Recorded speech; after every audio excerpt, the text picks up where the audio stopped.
చూస్ country delight, live better. ఇప్పుడే country delight యాప్ని download చేసుకోండి. నమస్తే, వెల్కమ్ టు సుమన్ టీవీ. ఇక్కడ కనిపిస్తున్న వ్యక్తిని మీరు గుర్తుపట్టే ఉంటారు. Asim Munir, Pakistan army chief. ఎలాంటి వ్యాఖ్యలు చేస్తా ఉన్నాడంటే, మన దేశం మీద ఇంకా విషం చిమ్ముతూనే విషపు వ్యాఖ్యలు చేస్తూనే ఉన్నాడు. ఏమంటాడంటే, ఉగ్రవాదుల్ని పెంచి పోషించి మన దేశం మీదకి ఉసిగొల్పడమే కాకుండా ఆ ఉగ్రవాదుల్ని ఎలా పోల్చాడంటే స్వాతంత్ర సమరయోధులంట.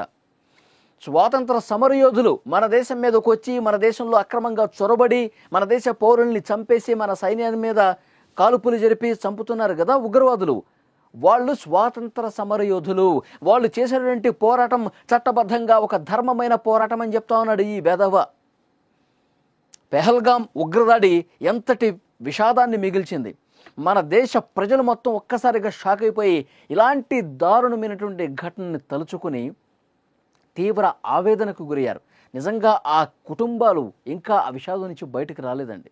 ఎందుకంటే ఆ కుటుంబ సభ్యుల ముందే గన్నుతో ఉగ్రవాదులు అక్కడికి పెహల్గాం ప్రాంతానికి వచ్చి వాళ్ళు పర్యాటక ప్రదేశంలో సేద తీరుతున్న సమయంలో ఆ కుటుంబ సభ్యుల ముందే నీ మతం ఏంటి, నీ పేరేంటి అడిగి పాయింట్ బ్లాంక్లో కాల్చి చంపినటువంటి ఉగ్రవాదుల్ని స్వాతంత్ర సమరయోధులుగా పోల్చాడంటే వీడిని ఏమనాలి? ఇంకా మన దేశం మీద విషాన్ని చిమ్ముతూనే ఉన్నాడు కదా. మన దేశం మీద ఇంకా ఆ విషపు భావాన్ని పోనించుకోవట్లేదు కదా. చాలా స్పష్టంగా అర్థమవుతుంది. ఆసిమ్ మునీర్, నీకు దమ్ము లేదు, మీకు ధైర్యం లేదు. మా దేశంతో పోరాడేటువంటి ఆ ధైర్యాన్ని మీకు అసలు ఎప్పుడూ కూడా లేదు. ఇప్పటి వరకు పాకిస్తాన్తో జరిగిన ప్రతి యుద్ధంలో కూడా పాకిస్తాన్ చావు దెబ్బతిన్నది. ఇప్పటి వరకు జరిగిన ప్రతి పోరాటంలో కూడా చతికిలపడ్డారు. అందుకే మన దేశం మీదకి యుద్ధానికి రావాలంటే జంకిపోయే పరిస్థితుంది. మరి యుద్ధంలో ఎలాగో గెలవలేం, ఇంకా మనం ఏం చేయాలి? ఉగ్రవాదుల్ని పెంచాలి, పోషించాలి, వాళ్ళని అక్రమంగా మన దేశంలోకి పంపించాలి, ఈ విధంగా దాడులు చేసి సునకానందం పొందాలి. ఇదే కదా వీళ్ళు చేసే పని. మొన్న ఉద్రిక్త పరిస్థితులు ఏర్పడే భారత్ పాకిస్తాన్ మధ్య. మనం కేవలం ఉగ్రవాదుల మీద, ఉగ్రవాద స్థావరాల మీద దాడి చేశాము. ఆపరేషన్ సింధూర్ పేరుతో ఉగ్రవాద స్థావరాలు కూల్చపడేశాము, ఉగ్రవాదుల్ని అక్కడ సర్వనాశనం చేశాం. కానీ వీళ్ళు ఏం చేశారు? మన దేశ సైనికుల మీద, సైనిక స్థావరాల మీద దాడి చేశారు. మన టార్గెట్ ఉగ్రవాదులే. అక్కడ సామాన్య ప్రజానీకం కాదు, వాళ్ళ సైన్యం కాదు, ఉగ్రవాదులే మన టార్గెట్. కానీ వీళ్ళ టార్గెట్ మన దేశ అమాయక ప్రజలను టార్గెట్ చేసినటువంటి పరిస్థితి. అందుకే ప్రపంచం ముందు పాకిస్తాన్ని మనం దోషిగా నిలబెడుతున్నాం. ఉగ్రవాదుల్ని పెంచి పోషిస్తున్నారు, ఉగ్రవాదుల ఎగుమతి చేసేటువంటి దేశంగా పాకిస్తాన్కి పేరుంది. ప్రపంచం మొత్తానికి ఆల్రెడీ తెలుసు. సో మనతో డైరెక్ట్గా యుద్ధం చేసేటువంటి దమ్ము ధైర్యం లేని పాకిస్తాన్ ఈ విధంగా ఉగ్రవాదుల్ని ప్రోత్సహిస్తోంది. మీరు స్వాతంత్ర సమరయోధులు, మీరు కరెక్ట్గా యుద్ధం చేస్తున్నారు, మీరు ఏదైతే పోరాటం చేస్తూ ఉన్నారో, మీరు ఏదైతే కాల్చి చంపేస్తూ ఉన్నారో అది 100% కరెక్టు అని ఇలాంటి వెధవలు చెప్తా ఉన్నారంటే ఇంకా వాళ్ళు పేటరేగిపోతారు కదా. ఆ ఉగ్రవాదులు ఇంకా బూస్ట్ ఇచ్చినట్టే కదా, వాళ్ళలో ఇంకా జోష్ వస్తుంది కదా. ఆ విధంగా ప్రోత్సహించే విధంగా మాట్లాడితే, మొన్న మనం ఏదైతే ఉగ్రవాద స్థావరాలను లేపేశామో, పూర్తిగా ధ్వంసం చేశామో ఆపరేషన్ సింధూర్లో, పాకిస్తాన్ ప్రభుత్వం ఏం చేస్తుంది? అక్కడ ఉగ్రవాదులకి మళ్ళీ ఆ స్థావరాలు కట్టిస్తోంది, పునర్నిర్మాణం చేస్తోంది.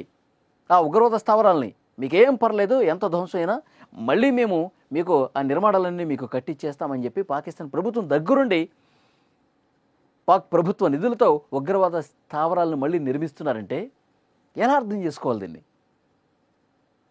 ఇప్పటి వరకు పాకిస్తాన్ మన దేశంతో యుద్ధం చేస్తే ప్రతి దాంట్లో కూడా చావు దెబ్బతిన్నది. ఇక వాళ్ళకి గతి లేదు.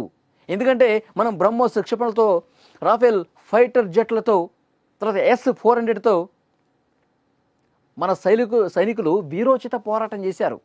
పాకిస్తాన్ ఉగ్రమూకల్ని తరిమి కొట్టడమే కాకుండా పాకిస్తాన్ సైన్యానికి కూడా చుక్కలు చూపించాం. అందుకే మన కాళ్ల బేరానికి వచ్చింది పాకిస్తాన్. ట్రంప్ దగ్గరికి, ఇంకోళ్ళ దగ్గరికి పోయి ఈ యుద్ధాన్ని ఆపే విధంగా ప్రయత్నం చేయండి అని చెప్పి వాళ్ళు మొరబెట్టుకున్నారు. మన కాళ్ల బేరానికి వచ్చి ఇక యుద్ధం చాలు మహాప్రభో, మీరు ఆపండి, మేము తట్టుకోలేకపోతే మా దేశం సర్వనాశనం అయిపోతుందని చెప్పి 2 చేతులు జోడిస్తే అప్పుడు మనం యుద్ధం ఆపాం. ముందుగా వాళ్ళ సైనిక ప్రతినిధులే మనతో టచ్లోకి వచ్చారు. వచ్చి ఇక యుద్ధం ఆపుదాం, మా వల్ల కావట్లేదని కాళ్ళ మీద పడితే అప్పుడు మనం యుద్ధం ఆపాం. ఒక పరంగా మనం దౌత్యపరంగా కూడా కొన్ని స్ట్రిక్ట్ డెసిషన్స్ తీసుకున్నాం. సింధు నదీ జలాలు ఆపటం కావచ్చు, పాకిస్తాన్కి నిధులు రాకుండా కట్టడి చేసి దాంట్లో ప్రతి దేశంతో మనం మాట్లాడటం కావచ్చు, ఇది ఉగ్రవాద దేశం అని చెప్పి చూపించడం కావచ్చు, ఇవన్నీ కూడా ఎక్కడికక్కడ మనం వాళ్ళని టైట్ చేసినటువంటి పరిస్థితి ఉంది.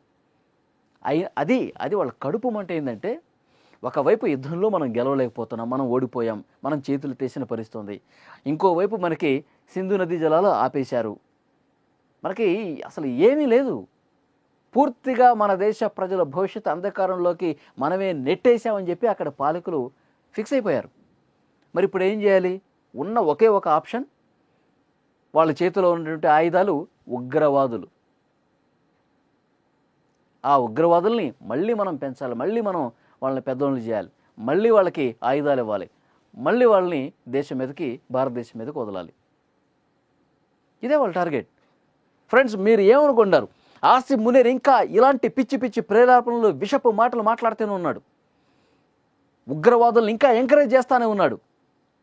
వాళ్ళు స్వాతంత్ర సమరయోధులు, గొప్ప పోరాట వీరులు అని చెప్పి మాట్లాడుతూ ఉన్నారంటే ఎలా చూస్తారు? ఈ కామెంట్స్ని కామెంట్ రూపంలో తెలియజేయండి.